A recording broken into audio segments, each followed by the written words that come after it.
Hey, my name is ShawNshawN. I do art on ShawNshawN.co and specials on eBay. Today we're going to review The Secret Life of Pets 2.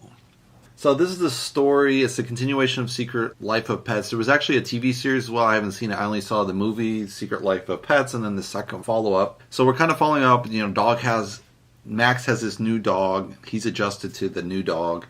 And now the mother has, walked him around, ran into this guy by a taxi. They just started to move in together and have a kid, and then now Max is challenging with the kid versus him being the dog, so he's not the favorite dog anymore. The person is obviously the mother is obviously more connected with her own kid, right? They decide to go out in the country. That's the plot. So they go to the country and he has to just deal with his anxieties and grow to be kind of a tough dog by this Duke, it's Rooster, who's played by Harrison Ford, and he kind of teaches him the ropes of how to adjust to the farm life. So that's one plot line. They have a second plot line where Max gives away his favorite toy to, I think it's Gidget, and Gidget loses this toy in a room with a lot of cats, so one of the dogs has to pretend to be a cat, learns to be a cat, and then goes in and infiltrates and gets the toy back. So that's a really fun plot number 2. Then there's a plot number 3, which is, for some reason, they want to rescue a tiger out of a circus, and they get involved with this and get the tiger free, and then they're hiding the tiger at multiple houses while the circus guys kind of chase him down with a wolf pack.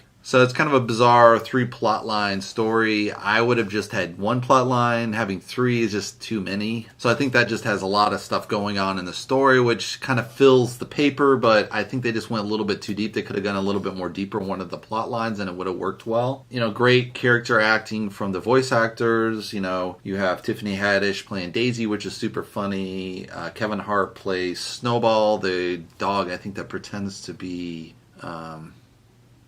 I think it's one of the adventures with the cat. I don't remember, but it's hard to place the voices with the animals at this point. It's definitely a fun story. I think it was a little bit too much to bite off of. I kind of drifted off a little bit here and there, kept falling asleep in the story, so it didn't really keep my attention. There was no audience in the cinema, so you didn't have any laughter to keep you well. I did have a glass of wine before the movie, so to be fair, maybe it was just the wine.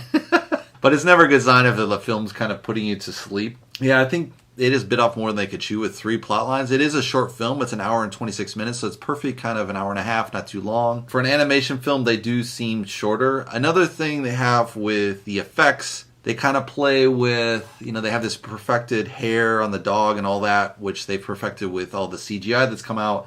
But at the same time, they have kind of this kind of stop animation characters with like cotton beard for the Farmer Joe, so they're kind of mixing that in with the CGI, and you're kind of like, why if you just want to shoot with characters stop animation, just use stop animation. Why use animation mixed with that? It's kind of a fun look. I wouldn't ding it too much or put too much into it. It's just a fun movie, but yeah, it's kind of like, they're trying to be stop animation without being stop animation. I don't get that. It is a fun look. It doesn't really take away from the story at all, but kind of a critique. If you're doing CGI, just do CGI. No need to combine it like that. But yeah, it's a fun film. I did fall asleep in parts of it, so maybe I missed parts that made it make all sense. I don't know, but it's a fun overall film. Very short, good entertaining if you're taking your kids. If you don't have kids, I'd probably skip this. But yeah, overall, I think it's kind of a fun film if you have kids. And if you want to subscribe, you can subscribe below. And I'll see you in the next movie review. Thanks for watching, guys.